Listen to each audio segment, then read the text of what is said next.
Welcome back to the podcast. I'm Dr. Krista Vernaleken. And I'm Dr. Lindsay Renzullo, and we are happy to have you here today. And we actually have a special guest joining us. Calli Towne is from the MSPCA.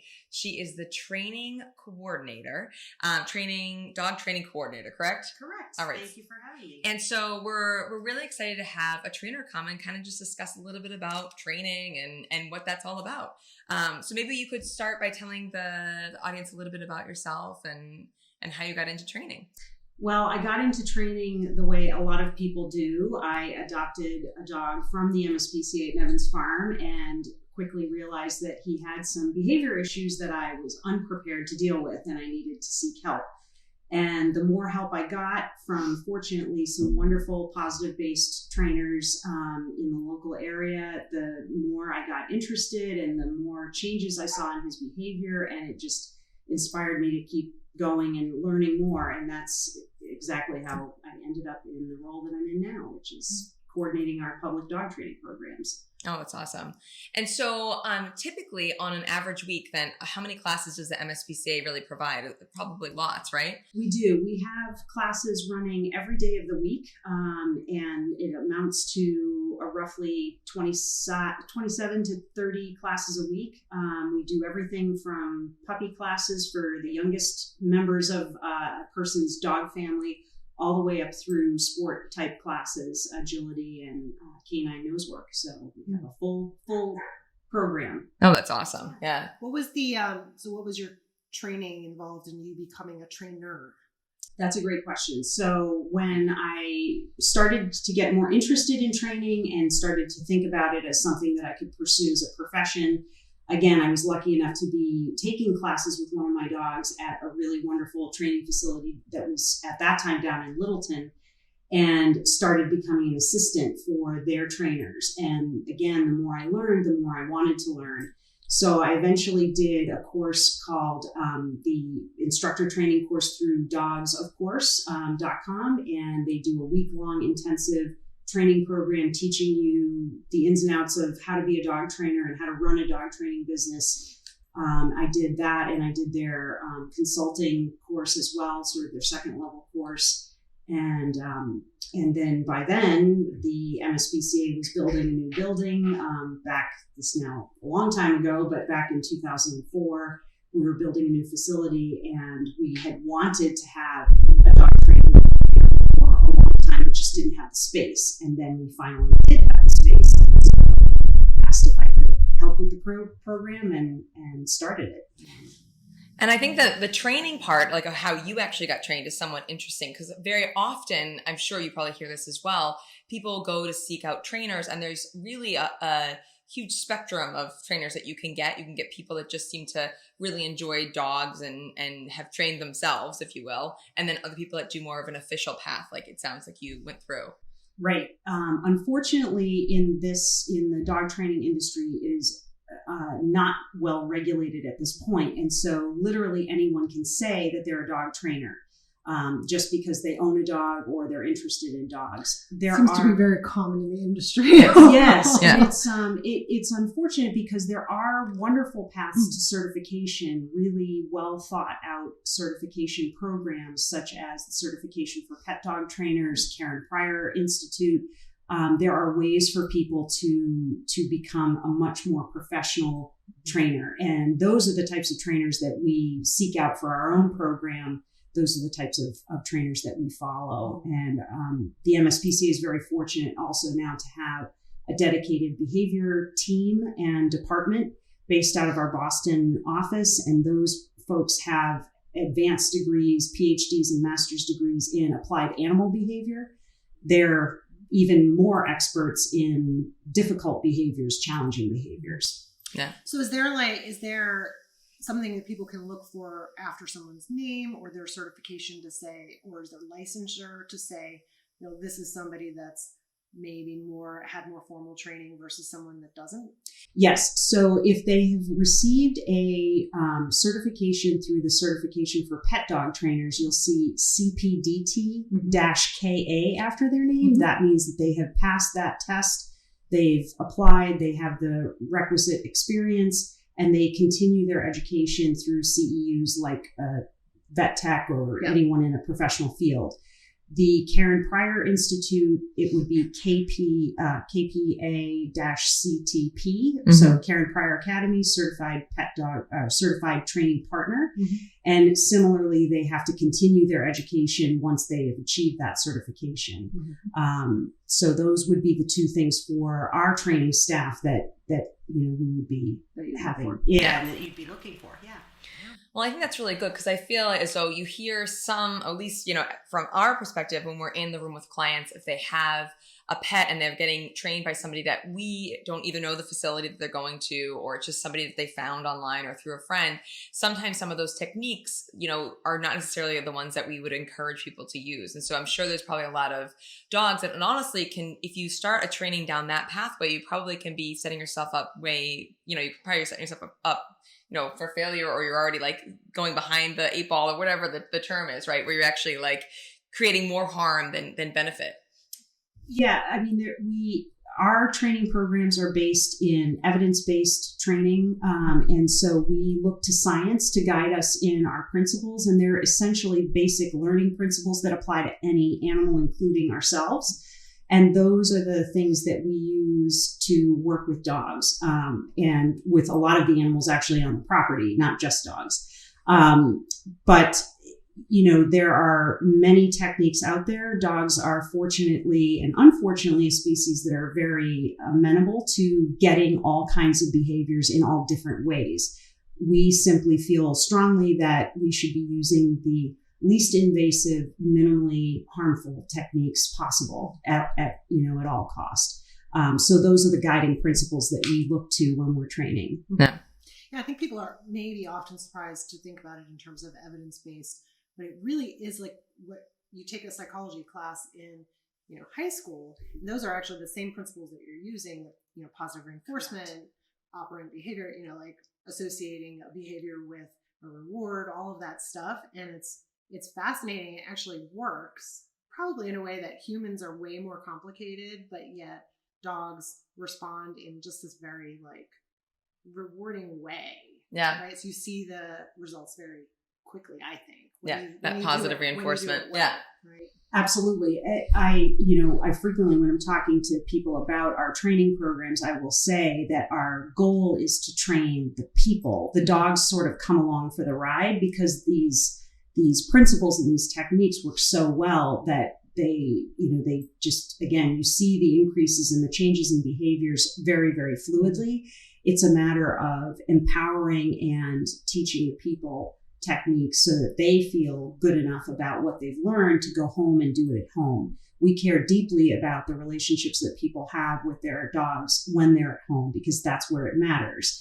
If the relationship isn't working at home because of behaviors, those dogs are at risk of being surrendered, right, or given away. And we don't want to see that happen. So we want to see people feel really, really positive, really good about going home, working with their dogs, seeing changes in behaviors, and making their lives together a better life. Now, one of the things I don't think everybody can see, but actually Calli has her own dog here. And one of the things she's holding as she's talking is actually a clicker.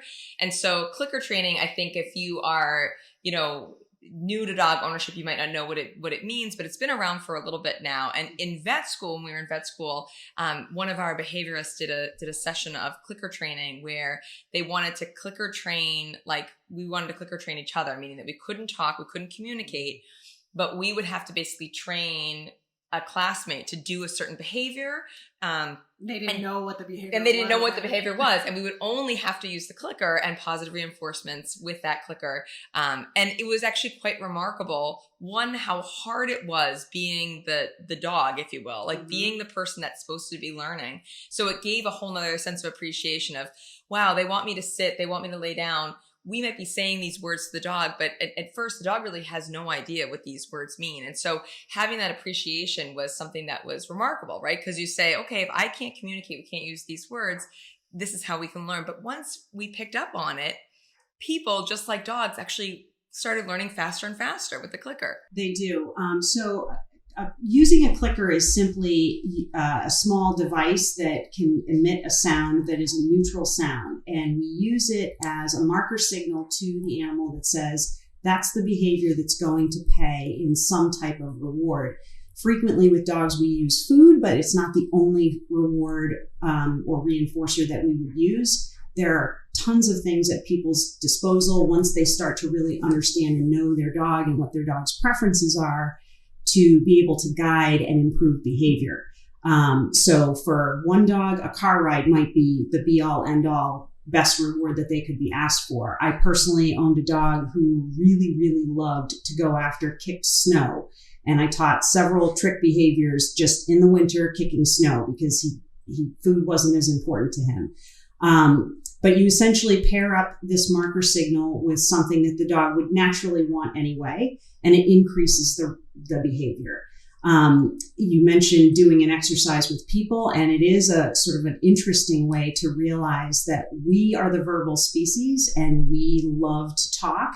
We also love to touch our dogs and pet them and all those kinds of, sort of primate behaviors. Those types of things can be rewarding to dogs sometimes, but not all the time. So we can use petting specifically as a reinforcer, but at other times we have to be careful not to use it because it may actually be punishing to them. It may not be enjoyable. Like fearful dogs, it's not really right into that right. So we have done that exercise sometimes with clients in the training program, and they do sometimes find it's challenging to have the words taken away from you. Over time, once you've reinforced a behavior enough, you can add words to it as a cue or as a signal to say, this is the opportunity now to gain reinforcement. And that's where the words come in. And so that's part of what we teach in our basic core Manners 1 classes is that process of increasing the rate of reinforcement for a desired behavior and then eventually adding a word to it and then eventually fading out all of those other things. And then you just have your word and your great behavior. Yeah, that's very cool. You have a question? For leash walking, what is some of your tips for early start to get good healing and good walking? That's an excellent question. It is probably one of our top, I would say, our top 4 behaviors that people come to a manners class to learn how to do. And when we are teaching a dog any behavior, the first thing we want to do is try to manage the behavior that they are doing and reducing unwanted behavior through management techniques. So if we're talking about loose leash walking, we want to reduce the amount of pulling, usually by doing something like putting on either a head halter or a front clip harness, which most dogs adapt very well to. We put the harness on, the front clip harness on, so it prevents them from pulling forward. So that would be step 1. Step 2 is increasing the rate of reinforcement for the dog being on a particular side. If you're in formal obedience, you would always choose the left. To me, as a pet dog owner, I don't really care, but it's easier to teach a dog to walk nicely on a leash if you pick one side or the other. And that's the reinforcement zone, as I like to call it. You could start in your house with no leash on the dog and just simply reward them for being in that area, and then keep up with that, and then eventually attach a leash, and then eventually go outside. But you're over time increasing the rate of reinforcement for being in that reward zone, and eventually get better leash walking. Yeah, I think that I found that. So I think a lot of the viewers, if they've watched us, know that I also brought my dog to the MSPCA for training, and that one was a tough one. We don't have it down. The reason that we don't have it down is my fault, not the dog's fault, because the trouble with a lot of these things is that you have to have patience, and do it every time. Every time the dog starts to pull, you have to stop and wait for them to loosen up the leash, reward. You have to do it every time. And then if you are consistent for just a short time, they're going to get it so quick. But then the minute you stop with that in that really important time, you take a step backwards. So it's just about persistence. And also, that may be oversimplified. And do you feel as though, even though you could be persistent, you do have, just like with people, I'm imagining, though, you do have some dogs that just pick it up and stick with it much easier than other dogs? Certainly it's best if people start when they have a puppy. And they're reinforcing those good leash manners right from the beginning. As you mentioned, consistency for our dogs is key. They do have trouble as a species generalizing behavior. So realizing that if I'm asked to walk nicely on a leash inside my house, it's the same thing as being asked to walk nicely outside. There's also so much more distractions for them outside. And so working through those distractions can be a real challenge. But consistency and doing the same thing with all the members of the family is really, really important. Yeah. I don't mean to say that it's too hard. I just mean that I feel like most of the time when my dog starts pulling, if I'm in a rush, it's like you let that go. But that's the most important time to just stick with it and do it, because the next time that you're in a rush, they're going to do it the right way, right? Like, right. It's like a pay it forward kind of thing for me. Yeah, that's a good way to look at it. Yeah. Another question: what are the benefits, if any, to the metal and prong collars? No, good question. That is a good question. So in our training programs, we do not use prong collars, choke collars, or shock collars because they can have an aversive effect on dogs. And what can happen is when a pinch from the prong, a choke from the choke collar, or electrical stimulation from an electronic collar goes off, the dog is also perceiving other things within their environment that they then will or potentially pair with that negative experience. And that for some dogs can be very, very difficult or create worse behaviors down the line.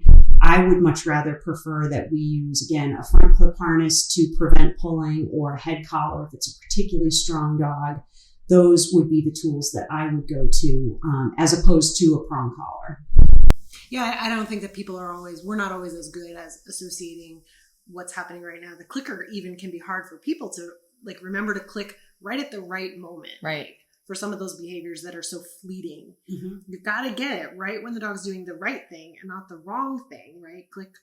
And if you do the bad behavior, if you do the, adversive response, whatever, the electronic collar right at the wrong moment, you might actually be disincentivizing the good behavior that you want, right? Yes, timing is certainly important for some of those things, and where behavior can be very fluid and changing, and the environment can also be very fluid and changing, especially if you're outside walking.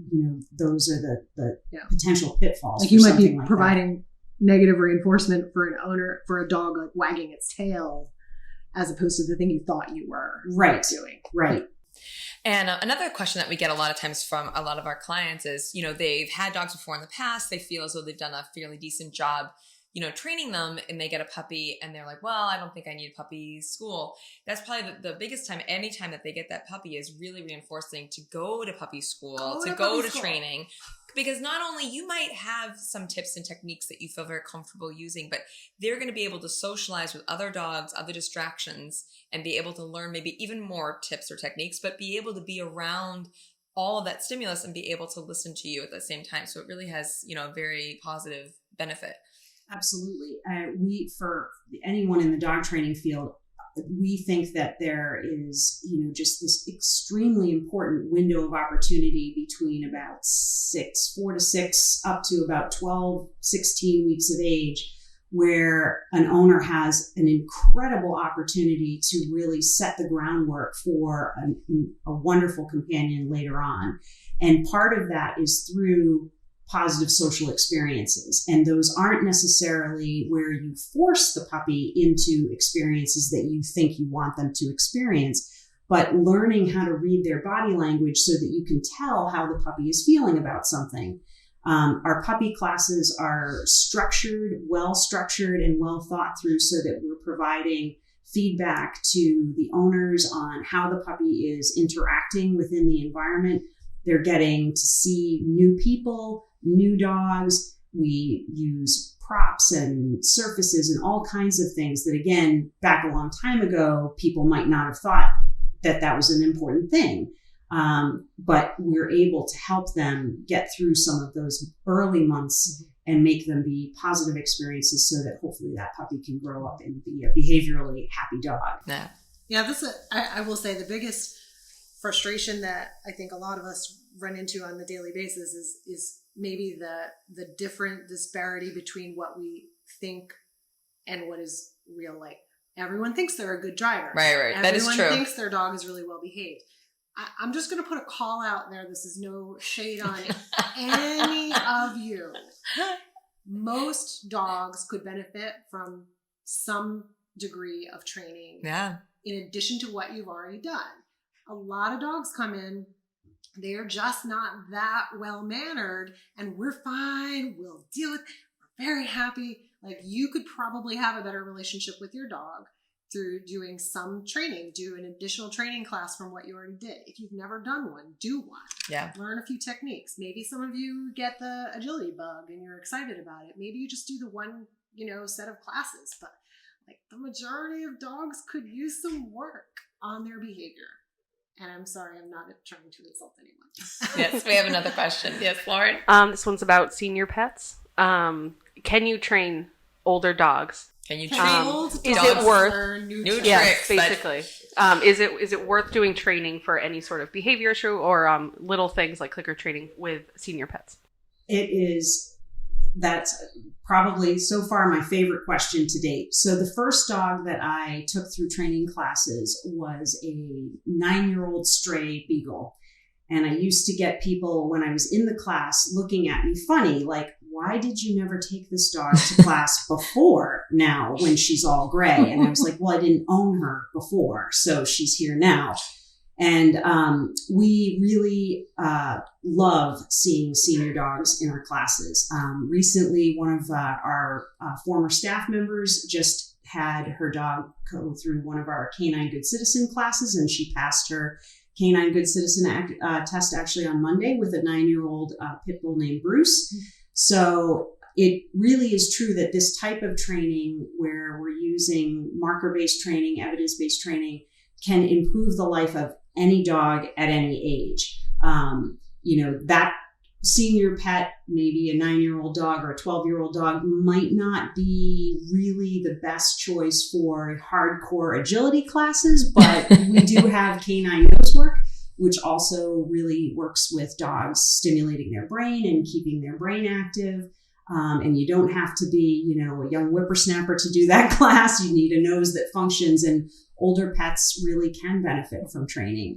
And it can be a really delightful thing for both the dog and the owner. I feel like totally would have brought my basset hound to that. Oh, your basset hound would have been so cute. I so wanted to do that. But it's good because it allows that person to be able to connect with their dog in a way that if they have owned it their whole life and they never decided to train, but for whatever reason they decide they want to train, it's this connection that you can see when people start having their dog listen to them and their relationship improves. It's so beneficial for both of them. So it's great to see. I also think it's a little bit about a language, right? So it's like these senior pets are going to the training class, and all of a sudden they're like, oh, I thought you were dumb. Yeah. Like, it turns out we just got to figure out, we're finally connecting here. The light bulb goes off. Like, that's what you want me to do. Okay, yeah, it's let's nice. do it. It's really nice. The other thing that can be great for the senior pet too is as their hearing may diminish or even eyesight may diminish, again, there are ways that we can modify our training so that those pets can be successful. I have another example of a person who is a volunteer with us. She had taken her dog, a pug, through one of our training classes back when the pug was young, but now, the pug is turning 12 and is losing their hearing. So she came and did a whole other round of Manners 1, specifically to work on hand signals and alternate ways to reinforce behavior as her dog's hearing was changing. And she had a wonderful experience doing that. Yeah. Well, you have some experience with training that, a deaf dog, so it is a little bit more challenging, but it can be done. Like 7 years ago when I got my dog, I called up the MSPCA and said, or emailed or something, can you manage, deaf training? And they're like, yeah. And they did a really great job, and, clickers won't work for her. So we did hand signals for that. And I was telling a story right before we started that she is smart enough that she's learned that if she looks away, she doesn't get the signal. So maybe I should go to another manners class and figure out some ways to adapt, and she'll look away. as I'm giving her the hand signal. Now, have you had a case, or you started talking about, the geriatric ones being one of your favorite things to talk about, but what about cases that are really, really hard to manage or really, really hard to train? Are there certain behaviors or certain cases that you can remember that were really, really hard for you? Well, I mentioned earlier that we're extremely fortunate now to have a dedicated behavior team that handles much more serious behaviors through our Boston office. And when I first started, we didn't have that, but now we do. And so behaviors that involve aggression towards people, serious aggression towards other dogs, resource guarding, severe separation anxiety, some really significant problems, those require a much more, an elevated approach in terms of the education of the person giving the advice. And we're really lucky to have that resource for people. I get calls and emails, weekly with people that have serious issues, and it makes me happy to know that I can refer them to a person who's spent their life dedicated to learning about how to treat those issues. Our team works in close coordination with the person's local vet or their own personal vet, so that if medication would assist in the behavior modification plan, they can put that in place.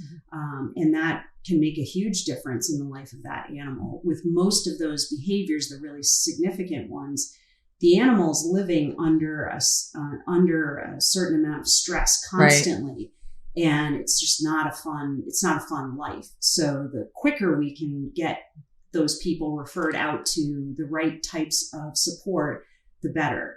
They can make changes and hopefully, be able to make the dog's life a lot better. Mm-hmm. So in terms of us, thinking about our end and referrals to you, so when we see cases, sometimes it's hard for us in these 20 and 30 minutes to assess, is this that bad, or is this really a smaller management issue that could be handled with just a basic manners course or that kind of thing? Do you advise that we send, my hearing of you would be, send them your way, have them call you or contact you, let them describe their issue to you, and then let you determine what the course of action is? Or do you want us to refer more directly to behaviorists first to then prescribe training? Whatever works easiest for you. I am happy to field calls from people. I do that a lot during the day, and we'll call the person back, and I usually try to, ask them a few pointed questions over the phone to kind of get a better sense of how severe the issue is and whether or not our staff is qualified to help them. That's my biggest concern, is that I don't want to be setting up a private lesson, for example, for somebody who really needs a behavior consult. Yeah. And so I'm careful about asking some really specific questions so that I can make sure that that person is getting the right support. Yeah, that's always the tricky part that we run into, I think, is that the client often will have had some history of something, right? And we don't always know what. Sometimes they tell us where they had training done. We've had experience with those, and they were good or not so good or whatever. But a lot of the time people do equate trainer equals behaviorist. Right. Yeah. So they'll say, oh, I've been to behaviorists. And then we'll say, well, did you see somebody with a PhD or a master's or a veterinary degree that is a boarded specialist? And they'll be like, well, I don't think so. No, I think it was, they took my dog for a week and did training. Right. And that goes back to what we were talking about earlier, that the credentials of people in this industry, unfortunately, are not super regulated. So it's wonderful, again, to be on this podcast and be able to educate people that, there are specific credentials for someone to call themselves a behaviorist or a behavior consultant. And there are letters after their name that would indicate that they have been specifically trained in how to put through a behavior modification plan, how to work with a behavior client that has more significant issues. Yeah. We have a question. We do. This kind of goes with the socialization and behavior that we were just talking about. What we hear a lot is some dogs being fearful of men. So that's something, a very common thing. They're very fearful based on a traumatic experience or whatever. Is that only kind of solved with socialization? Is that a behavior thing? How would you go about treating that? So that's an excellent question.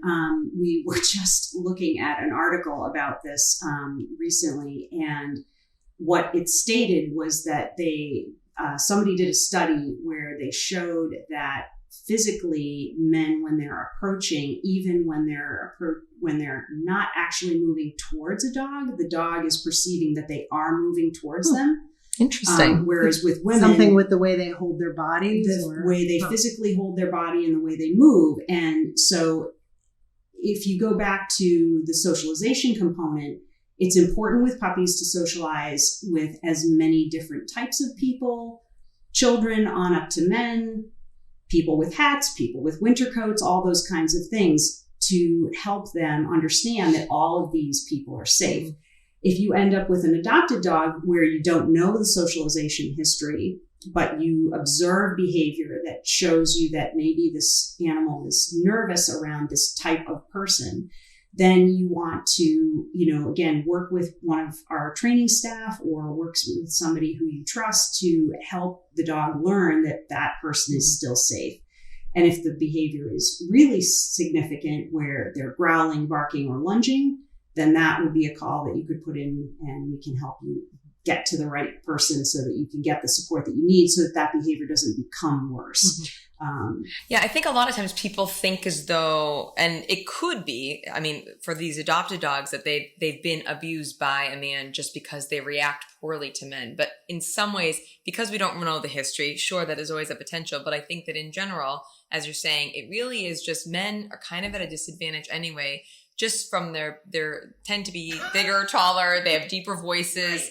They just carry themselves in a different way. So it's not necessarily that all these men are beating these dogs everywhere across the world, right. Which I hope that does not happen. I'm not saying it never does, but I think that for the most part, just their genetic makeup and the way in which they talk, that in and of itself is just a little bit more intimidating to some dogs that have a little bit more fear than another.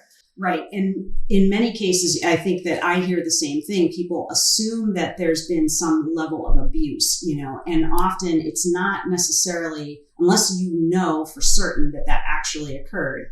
More likely it is just lack of social exposure and lack of positive social experiences at critical times during the puppy's development or the dog's development that led to them not understanding how that other being works. Yeah. And so I try to, remind people of that, because often they'll say, well, I'm certain that they were abused. Right. And yeah, that's, we don't always know. As a kid, I had this dog that was super bonded to me. Like I was the one that did all the training with the dog.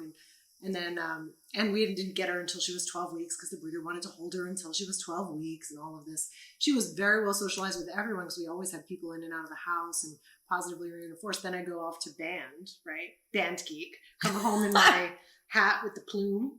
And she hates dog comes around the corner and is like, ah!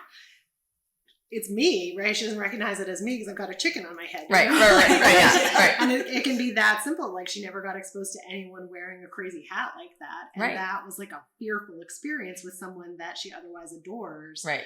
But like, it's not like that can't be fixed over time, but it would have been better had I shown her the chicken hat when she was under 12 weeks, probably. Right. I just think that training, is so important because if we have well-trained dogs, they are much better companions for a variety of different reasons. And dogs are inherently, I think they want to please people and they want to be companions with us. And you look at how amazing they are. We have dogs that can sense, when somebody's glucose level is low, like dogs that can sense that somebody's going to have a seizure. You talk about the amount that dogs can actually do. And so we do need to sort of dive in to try to communicate with them in a way that they can understand. And by training them really well, I feel like it gets that communication, in both ways, which is really rewarding. Right. And I think, the other thing that we, are doing much more at the adoption center now is working with fear-free techniques, which benefit when those animals come to get veterinary care or go to the groomer. Again, there are lots of techniques now that we're, trying to teach people about so that basic, just general care and life of that animal can be better and less stressful. simple things like, if you're working with teaching your dog how to accept nail trimming, that rather than just grabbing their paw and trimming the nails, that maybe at first you start by taking a little smear of cream cheese and smearing it on a cabinet or a wall and letting them lick that, and you just touch their feet. And if they accept that and they seem really relaxed and their body is relaxed and they're wagging their tail and they enjoy that experience, then you move on to the next foot and the next foot, but you're not touching the nails yet. So really taking a goal behavior of, I would like my dog to be really relaxed around nail trimming, and breaking it down into very, very small slivers of behavior that are very easy to work with. That's sort of the other part of working on these kinds of behaviors that we really enjoy doing, is helping these owners figure out what steps do I need to take in order to get to that goal. And once the owner starts to really understand more of that, they're able to set their own goals and make their own training paths to get to those goals. Yeah, I think another thing that I also sometimes think about with owners or try to, convince them of is that, I think like every dog can be a good pet for someone. There are sometimes behaviors that you want your dog to do that are never going to be comfortable for that dog, right? So we have to sometimes recognize that, like we can work with them and all of these things, but it may be that this particular dog can't go to the restaurant where there's 50 people. Maybe they can only be at a restaurant where there's 10 people, and there's certain circumstances that certain dogs can't accept. And well, just like all people are so different. That, right? Some people are more extroverted people, and right. So we have to understand they're not machines. Or maybe it's going to take 8 years to get them to that point. Right. You can, right. But you have to be patient with what their needs are too, right? Right. And I think it's easy sometimes when we look at we look at a dog who we want to do agility with, but there's, they have a leg that got broken, and so their bone is at risk of breaking again. It's easy for us to say, okay, well, that dog maybe shouldn't do agility. Right. Or that dog had a slip disc, probably shouldn't do agility anymore. It's harder, I think, when we're looking at body language and how they react to specific environmental things, and to say, what would that dog be really comfortable doing and happy doing? And if we can help people kind of adjust their priorities or help them see a new path, maybe your dog's not the agility superstar, but maybe something that's low impact, like maybe rally, scent work or rally obedience or something like that, might give that person a path that's interested in doing something sporty with their dog. But agility maybe isn't the best, choice, because construction wise, that dog just, it's not in their cards for their future. So. Any other questions? No? All right. Oh, Calli, well, thank you so much for coming on. This was absolutely wonderful. Thank if you. People that are watching or listening want to know a little bit more about you and the training, they can go onto the MSPCA website at Nevins Farm and be able to find you there, right? Absolutely. I might come for more class. I think we need more training. Fun. We also put that information as well as your Facebook group in the comments on the Facebook Live post. Oh, great. So that's going out there. Okay. And we actually do have a little bit of a surprise for later. We're going to videotape. Calli did bring her dog, Ollie, today, which is awesome. Ollie is very well trained. We met him earlier. So we'll do a little segment afterwards and post it a little bit later on for our viewers. Absolutely. Okay. All right. Well, we'll see you next time. I'm Krista Vernaleken. I'm Lindsay Renzullo. Thank you to our sponsors, Ethos Veterinary Health. And you can find our podcast on your favorite place that you find podcasts, Google Play, iTunes, all that stuff. So thank you very much, and we'll see you next time.